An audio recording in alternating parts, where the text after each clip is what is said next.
नमस्कार। आज महाराष्ट्र देख रहे हैं आप और मैं हूं आपके साथ आशीष प्रमोद गोस्वामी। महाराष्ट्र के अमरावती जिले की वर्धा नदी में मंगलवार को एक बड़ा हादसा हुआ। यहां एक नाव पलटने पर एक ही परिवार के 11 लोग नदी में डूब गए। इसमें एक बच्ची सहित 3 के शव बरामद किए जा चुके हैं। 8 अभी भी लापता बताए जा रहे हैं।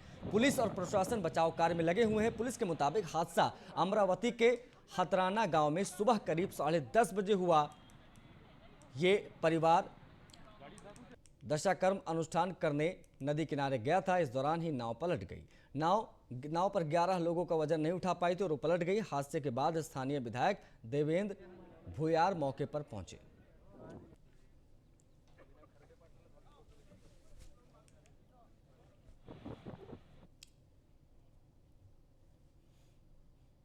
महाराष्ट्र के मुख्यमंत्री उद्धव ठाकरे की सुरक्षा में एक बड़ी चूक का मामला सामने आया। दरअसल उद्धव ठाकरे को सुरक्षा प्रदान करने के लिए उनके साथ गाड़ियों का काफिला चलता है। इसी दौरान एक मर्सिडीज बेंज कार उनके काफिले में घुस गई। कार ड्राइवर पर बार बार काफिले में वो घुसा रहा था। इसके अलावा रैश ड्राइविंग भी वो कर रहा था। इस वजह से पूरी गाड़ियों को भी नुकसान का खतरा था। मामले की गंभीरता को देखते हुए पुलिस ने जब उस कार को रोका तो पता चला कि यह गाड़ी एक बड़े बिजनेसमैन की थी जो मलबार हिल पुलिस स्टेशन में आने वाली एक इमारत में रहता है। इस मामले में पुलिस ने कार ड्राइवर के खिलाफ आईपीसी की धारा 279 और मोटर व्हीकल एक्ट की धारा के तहत एफआईआर दर्ज की।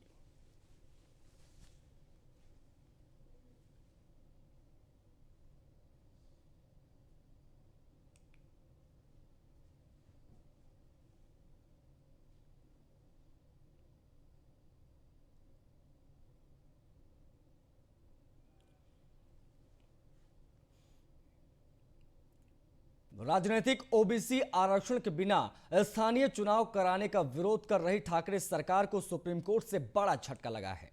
सुप्रीम कोर्ट के आदेश के बाद राज्य चुनाव आयोग ने सोमवार महाराष्ट्र में जिला परिषद और पंचायत समिति के लिए उपचुनाव कराने का फैसला लिया। ये चुनाव 5 अक्टूबर को करवाए जाएंगे। सुप्रीम कोर्ट ने कहा है कि राज्य में चुनाव करवाना राज्य चुनाव आयोग का काम है। वह अपने विशेषाधिकार के तहत राज्य की परिस्थितियों को देखते हुए चुनाव करवा सकते हैं। साथ ही इस उपचुनाव में कोरोना महामारी संबंधी बंदिशें भी लागू नहीं होंगी। फिलहाल महाराष्ट्र में कोरोना के मामले काफी कम आ रहे हैं और राज्य सरकार ने खुद कई तरह की रियायत आम जनता को दी है।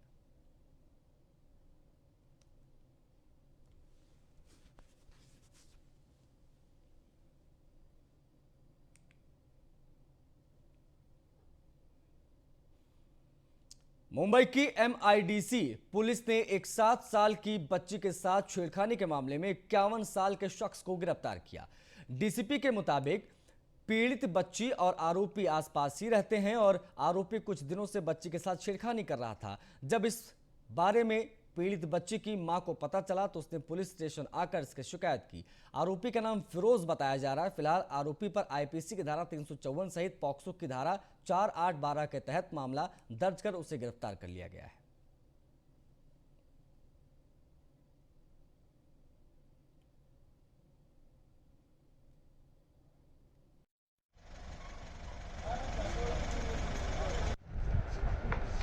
होने के मामला सामने आया है। एमआईडीसी पुलिस स्टेशन में एफआईआर दाखिल किया गया है। इसमें कलम 354 आईपीसी और पॉक्सो एक्ट लगाया गया है। आरोपी जो है उनको पुलिस ने अरेस्ट किया है और इस प्रकरण में आगे की। महाराष्ट्र में इन दिनों महिलाओं और बच्चों के साथ रेप और यौन उत्पीड़न के मामले एक के बाद एक सामने आ रहे हैं। ताजा मामला राज्य के पालघर जिले के बोईसर का है, जहां 5 साल की बच्ची के साथ रेप का मामला प्रकाश में आया। फिलहाल बोईसर पुलिस ने मासूम बच्ची के परिवार के बयान के आधार पर आरोपी बच्चे के खिलाफ धारा 376 और पॉक्सो एक्ट के तहत मामला दर्ज कर जांच शुरू कर दी है। बोईसर पुलिस के मुताबिक रेप का मामला बीती रात दर्ज किया गया है। मासूम बच्ची को जब अचानक पेट में दर्द शुरू हुआ तब बच्ची के परिजन उसे लेकर एक नजदीकी हॉस्पिटल पहुंचे। वहां पर डॉक्टरों ने जांच के बाद परिजनों को बच्चे के साथ हुए दुष्कर्म की जानकारी दी। वहीं पुलिस ने बच्चे को हिरासत में लेकर बाल सुधार गृह में भेज दिया है।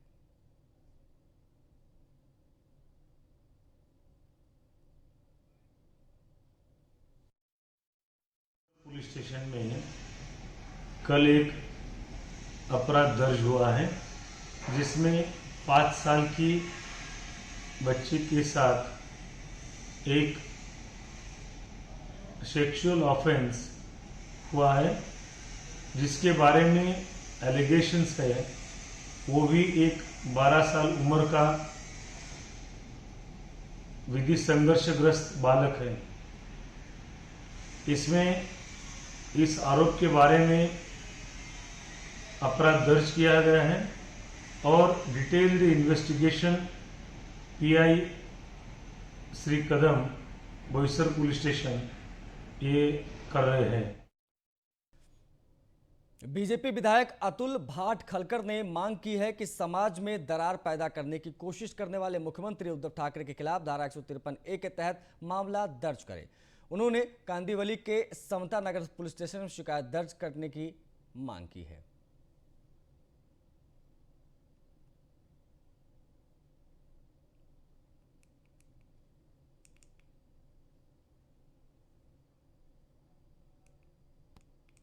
कल साकिना का रेप मामले के समय गृह विभाग के साथ जो मुख्यमंत्री महोदय ने मीटिंग करवाई, उसमें उन्होंने ये निर्देश दिए कि इसके आगे परप्रांतीय कहाँ से आते हैं, कहाँ जाते हैं, किससे मिलते हैं, क्या करते हैं, इसके पर निगरानी रखने की आवश्यकता है। मुझे लगता है ये परप्रांतियों के ऊपर बेछूट पूरे झूठे इस प्रकार के आरोप है। समाज के दो गुटों में तेड़ इसके कारण बढ़ेगी। कई लोगों को लगेगा कि परप्रांतियों के कारण रेप बढ़ रहे, परप्रांतीय भयभीत हो गए हैं और इसके लिए भारतीय फौजदारी दंड संहिता का धारा 153A के तहत उनके खिलाफ कार्रवाई की जाए। ये मांग मैंने आज यहाँ के पुलिस स्टेशन को खत लिख के मैंने तकरार दाखिल करके। उधर राज्य मंत्री अब्दुल सत्तार ने आज बुल्ढाना जिले के प्रभावित किसानों से बात की और उन्होंने किसानों को तत्काल मुआवजा देने का आश्वासन भी दिया। दरअसल महाराष्ट्र में बीते कुछ दिनों से लगातार बारिश का कहर जारी है। पिछले 10 से 15 दिनों में बुल्ढाना जिले में लगातार बारिश ने कई किसानों की फसल को बर्बाद कर दिया है। अब्दुल सत्तार ने बुल्ढाना जिले के ई फसल का भी निरीक्षण किया।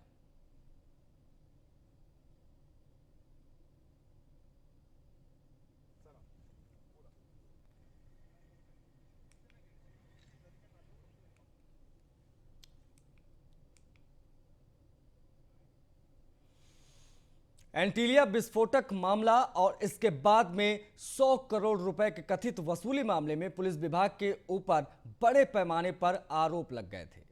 100 करोड़ रुपए वसूली मामले में पूर्व गृह मंत्री अनिल देशमुख को अपने पद से इस्तीफा तक देना पड़ा। इसके बाद मुंबई के पूर्व पुलिस आयुक्त परमबीर सिंह का तबादला हो गया। बाद में दोनों पर जांच शुरू हो गई, लेकिन अब तक ये दोनों कहां पर हैं उसका पता नहीं चल पाया है।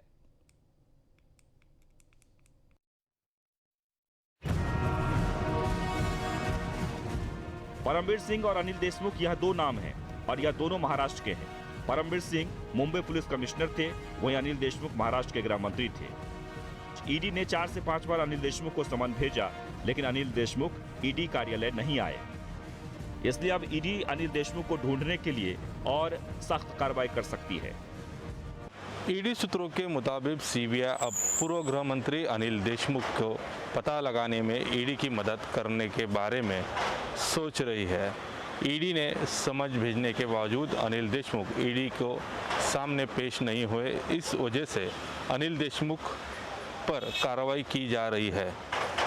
ईडी सूत्रों के मुताबिक इस पहली ईडी ने नागपुर और मुंबई में 13 से 14 जगह पर छापे किए थे। हालांकि ईडी को अनिल देशमुख का ठिकाना नहीं मिला, इसीलिए सीबीआई और ईडी पूरे राज्य में छापे कर अनिल देशमुख को ढूंढने का काम करेंगी। इसलिए अनिल देशमुख की मुश्किलें जरूर बढ़ गई है। अनिल देशमुख ने गृह मंत्री पद से इस्तीफा देते समय कहा था कि वह सीबीआई और ईडी की जांच में पूरा सहयोग करेंगे, लेकिन इस्तीफा देने के बाद ऐसा लग रहा है कि उन्होंने अपनी बात से यू टर्न लिया है। महाराष्ट्र के पूर्व गृह मंत्री अनिल देशमुख के गिरफ्तारी के खिलाफ हाई कोर्ट और सुप्रीम कोर्ट में प्रयास विफल रहे। सुप्रीम कोर्ट में अनिल देशमुख की दलील को खारिज कर दिया गया। उसके बाद अनिल देशमुख कहाँ चले गए यह किसी को नहीं पता। अब यह देखने की बात है कि सीबीआई इसकी जांच करेगी या नहीं। मुंबई के पूर्व पुलिस आयुक्त परमबीर सिंह के बारे में भी पूछताछ की जा रही है। परमबीर सिंह के आरोपों की जांच चांदीवल आयोग द्वारा की जा रही है। आयोग की ओर से परमवीर सिंह को पूछताछ के लिए बुलाया गया था, लेकिन परमवीर सिंह भी यहां नहीं पहुंचे। परमवीर सिंह छुट्टी पर थे, हालांकि 30 अगस्त को उनकी छुट्टी खत्म हो गई है। इसके बावजूद परमवीर सिंह काम पर नहीं लौटे हैं। अनिल देशमुख के मामले में भी स्थिति कुछ ऐसी ही है, इसलिए देखना होगा कि यह समय लेने वाला कार्यक्रम और कितने दिनों तक चलता है। मुंबई के पूर्व कमिश्नर परमवीर सिंह कहाँ है, इस सवाल का जवाब महाराष्ट्र पुलिस ढूंढ रही है। परमवीर सिंह इनको चांदीवली कमिश्नर के सामने पेश होना था, लेकिन वो वहाँ पेश नहीं हुए।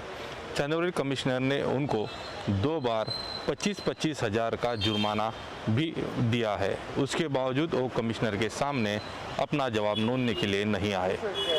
फिलहाल में अभी परमवीर सिंह ये मेडिकल लीव पर गए हुए हैं। आज उन छुट्टियों को पूरे 120 दिन से अधिक हो गया है, लेकिन परमवीर सिंह अभी तक ड्यूटी पर नहीं लौटे हैं। इसमें सवाल उठता है कि वास्तव में परमवीर सिंह कहाँ है। एनसीपी नेताओं का आरोप है कि परमवीर सिंह देश छोड़कर गए हैं, इसीलिए वो सामने नहीं आ रहे हैं। Santosh Maurya, news on India, Mumbai. Mumbai में अनलॉक के बाद पाबंदियों में ढील दी गई है। वहीं मुंबई की लाइफलाइन कही जाने वाली लोकल ट्रेन एक बार फिर से शुरू हो गई है। इससे लोकल ट्रेनों से रोजाना सफर करने वाले लाखों लोगों को राहत मिली है। मध्य रेलवे के जनसंपर्क अधिकारी ने बताया कि मुंबई लोकल ट्रेन में सफर के लिए एक महीने में 7,40,000 सीजन टिकट दिए जा चुके हैं।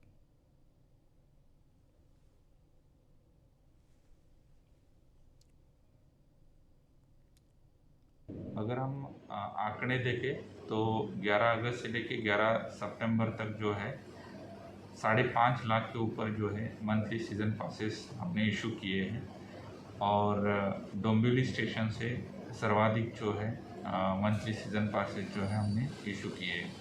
अब तक कितने पासेस ऐसे हो गए कि उसके आंकड़ा आप बता सकते हैं?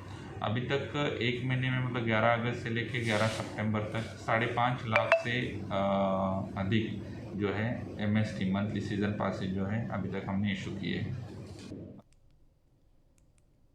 कोरोना की तीसरी लहर की आशंका के बीच विशेषज्ञों ने टेस्टिंग और ट्रेसिंग पर जोर देने का सुझाव दिया था।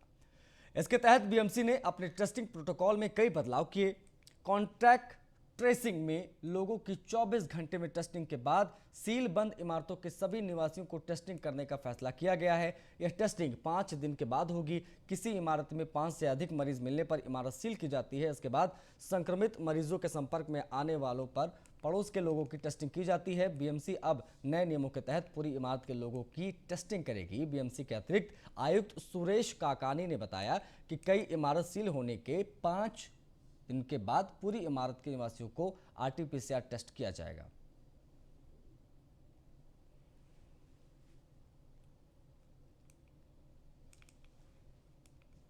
महाराष्ट्र में कोरोना संक्रमण के 2,740 नए मामले सामने आने के बाद पॉजिटिव की कुल संख्या बढ़कर 65,617 हो गई है। इसके अलावा 27 रोगियों की मौत के बाद मृतकों का आंकड़ा बढ़कर 1,38,169 पहुंच गया है।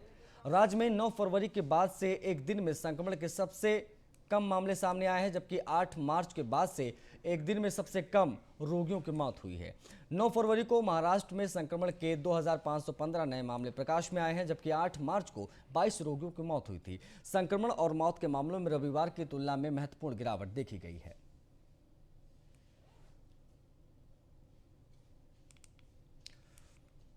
महाराष्ट्र राज्य लोक सेवा आयोग ने राज्य सेवा मुख्य परीक्षा की तारीखों की घोषणा कर दी है। MPSC ने सोमवार 13 सितंबर को बताया कि राज्य सेवा की मेंस परीक्षा 4 से 6 दिसंबर तक आयोजित की जाएगी। परीक्षा अमरावती, औरंगाबाद, मुंबई, नागपुर, नासिक और पुणे जिलों में आयोजित की जाएगी। इस परीक्षा के लिए उम्मीदवारों के एडमिट कार्ड परीक्षा शुरू होने से 1 हफ्ते पहले जारी किए जाएंगे। उम्मीदवारों को इस आयोग की आधिकारिक वेबसाइट से डाउनलोड करना होगा। इस परीक्षा का प्रारंभिक चरण पहले 11 अप्रैल को निर्धारित किया गया था और बाद में इसे स्थगित कर दिया गया था। राज्य में कोविड के मामलों में रिकॉर्ड बढ़ोतरी के बाद यह निर्णय लिया गया है।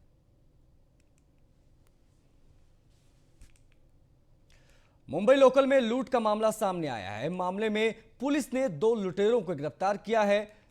लूट की यह घटना 8 सितंबर की बताई जा रही है। अंधेरी स्टेशन पर आरोपी ने एक युवक से मोबाइल और नकदी लूट ली। लूट की यह वारदात पास में लगे सीसीटीवी कैमरे में कैद हो गई।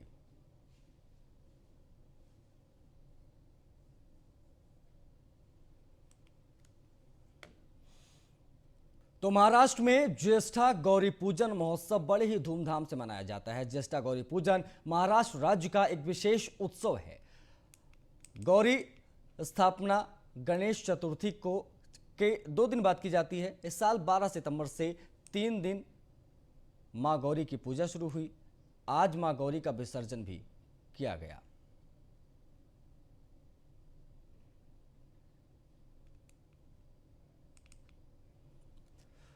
जावेद अख्तर मानहानि मामले में जज ने कंगना रनौत की गैर मौजूदगी पर नाराजगी जाहिर की।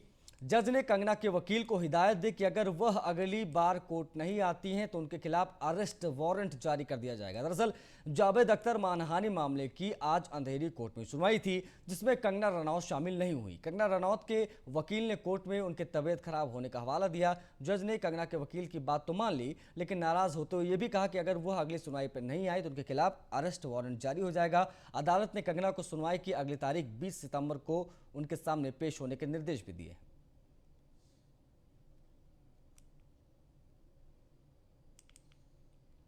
दंगल टीवी के सबसे हिट शो रंजू की बेटियां में काफी हलचल मची हुई है और जल्द ही इस सीरियल में एक बड़ा ब्लास्ट भी होने वाला है। दरअसल शालू और विशेष की लव स्टोरी में अंधेरा बनकर आ चुकी है एक रोशनी।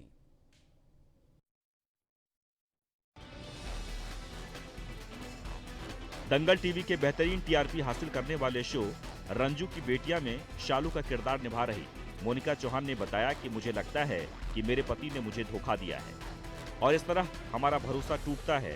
उसके बाद क्या होता है, इसके लिए आपको शो रंजू की बेटियां देखना होगा। जो शो में किरदार है रंजू की बेटियां में, मैं रंजू की सबसे बड़ी बेटी हूँ, तो मुझे माँ की परछाई भी कहा जाता है शो में।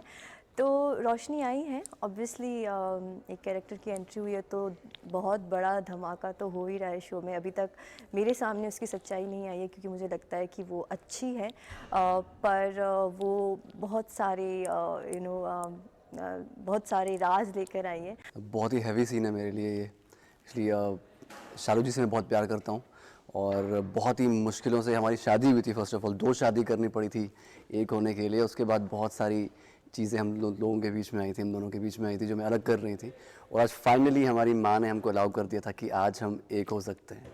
लेकिन एक जो नया कैरेक्टर है रोशनी, जो सिर्फ नाम से रोशनी है, अंधकार कर दिया पूरे जीवन में, तो कुछ उसने ऐसा कर दिया है कि शालू जी मुझसे अलग हो जाएंगे। इसमें पहली बार अनुष्का श्रीवास्तव एक निगेटिव किरदार कर रही हैं और इसे बेहद चैलेंजिंग मानती हैं। अनुष्का श्रीवास्तव ने बताया, यह रोशनी यहाँ रोशन करने नहीं आ रही है, बल्कि इन दोनों के रिश्तों में अंधकार लेकर आई है। जो शालू और विशेष की जो लव स्टोरी है, जो उनकी बॉन्डिंग है, उसके बीच में रोशनी आ चुकी है। अब रोशनी आई है तो अंधेरा, इसमें रोशनी रोशन करने नहीं आ रही है, रोशनी दोनों के रिश्ते में अंधेरा करने आ रही है। यहाँ रोशनी नाम का कोई रोशनी नहीं है। तो इसमें अभी रोशनी दोनों के बीच मिसअंडरस्टैंडिंग क्रिएट करेगी। कैसे शालू और विशेष के बीच जो एक दूसरे का भरोसा है, उनका बिलीव है, वो कैसे टूटता है। गौरतलब है कि दंगल टीवी के लोकप्रिय शो रंजू की बेटियां में अयूब खान, दीपशिखा नागपाल, रूपल त्यागी, करण खंडेलवाल, जीवांश चड्ढा और रीना कपूर सहित मोनिका चौहान, नवीन पंडित और अनुष्का श्रीवास्तव जैसे कई कलाकार हैं। दीपशिखा नागपाल के किरदार ललिता को काफी सराहा जा रहा है। मुंबई से दयानंद गोस्वामी की रिपोर्ट। तो बॉलीवुड के दिग्गज अभिनेता नसरुद्दीन शाह फिल्मों के अलावा अपने बयानों को लेकर भी सुर्खियों में रहते हैं। अब नसरुद्दीन शाह अपने नए बयान की वजह से चर्चा में आ गए। उन्होंने बॉलीवुड के तीनों खान को लेकर बड़ी बात कही है। शाह ने हाल ही में एक इंटरव्यू के दौरान बॉलीवुड फिल्म इंडस्ट्री और इसमें काम करने वाले मुस्लिम कलाकारों को लेकर अपनी प्रतिक्रिया दी। नसरुद्दीन शाह ने बॉलीवुड के तीनों खानों पर निशाना साधते हुए कहा कि ये लोग खुद को इतने बड़े कलाकार समझते हैं कि कई मुद्दों पर कुछ भी नहीं बोलते हैं। नसरुद्दीन शाह ने कहा कि वह उस उत्पीड़न के कारण चिंतित हैं जिसका उन्हें शिकार बनाया जाएगा। उनके पास खोने के लिए काफ़ी कुछ है। यह केवल आर्थिक उत्पीड़न नहीं होगा या 1-2 विज्ञापन के छूटने तक सीमित नहीं होगा, बल्कि हर तरह से परेशान किया जाएगा।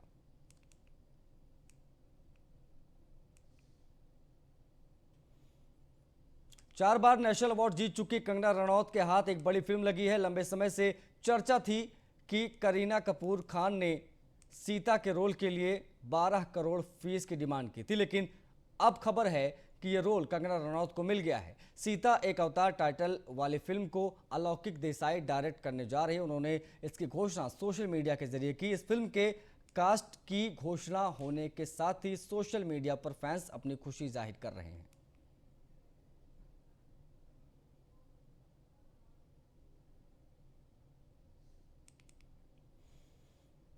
एक्टर सनी कौशल और राधिका मदान स्टारर शिद्दत का ट्रेलर रिलीज कर दिया गया है। इसके साथ ही फिल्म की रिलीज डेट की अनाउंसमेंट भी कर दी गई है। राधिका ने खुद भी सोशल मीडिया पर फैंस के साथ इस लव स्टोरी फिल्म का ट्रेलर शेयर किया। इसके कैप्शन में उन्होंने लिखा, शिद्दत के ट्रेलर के साथ प्यार की ताकत को महसूस करें। शिद्दत 1 अक्टूबर को OTT platform Disney plus Hotstar पर रिलीज हो रही है। कुणाल देशमुख के निर्देशन में बनी इस फिल्म में सनी, राधिका के अलावा डायना पेंटी और मोहित रैना भी मुख्य भूमिकाओं में है। शिद्दत को मुंबई, लंदन, पेरिस और ग्लासगो में शूट किया गया है। यह फिल्म पिछले साल सितंबर में रिलीज होने वाली थी, लेकिन कोरोना वायरस के कारण रिलीज नहीं हो पाई। एकदम क्रिस्टल क्लियर, हमारे बीच प्यार है, मोहब्बत है, इश्क है, इश्क वाला लो। तेरा चढ़े खुमार तेरे बिन मेरे। तो तुझे अपनी शादी के बारे में बताया क्यों? फिल्म निर्माता बोनी कपूर ने कहा है कि उन्हें और उनके परिवार को दुबई का 10 साल का प्रतिष्ठित गोल्डन वीजा मिला है। फिल्म प्रोड्यूसर ने अपने आधिकारिक ट्विटर अकाउंट पर इस खबर को साझा किया। मिस्टर इंडिया और वांटेड जैसी फिल्में बनाने वाले कपूर ने कहा कि मुझे और मेरे परिवार को 10 साल के लिए गोल्डन वीजा देने के वास्ते दुबई सरकार का मैं आभारी हूं। संयुक्त अरब अमीरात सरकार ने एक नई व्यवस्था के तौर पर 2019 में गोल्डन वीजा शुरू किया था। इसके तहत निवेशकों और उद्यमियों के साथ ही पेशेवर और विज्ञान, ज्ञान तथा खेल के क्षेत्र में प्रतिभावान लोग इसके लिए आवेदन कर सकते हैं। गोल्डन वीजा 5 या 10 साल के लिए जारी किए जाते हैं।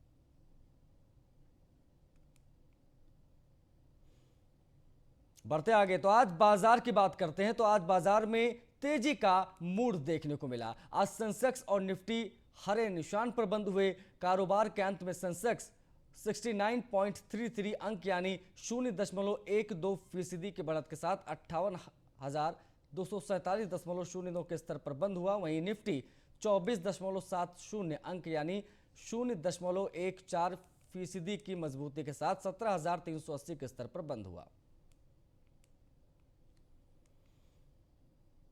इसी के साथ आज महाराष्ट्र में फिलहाल के लिए बस इतना ही। नमस्कार।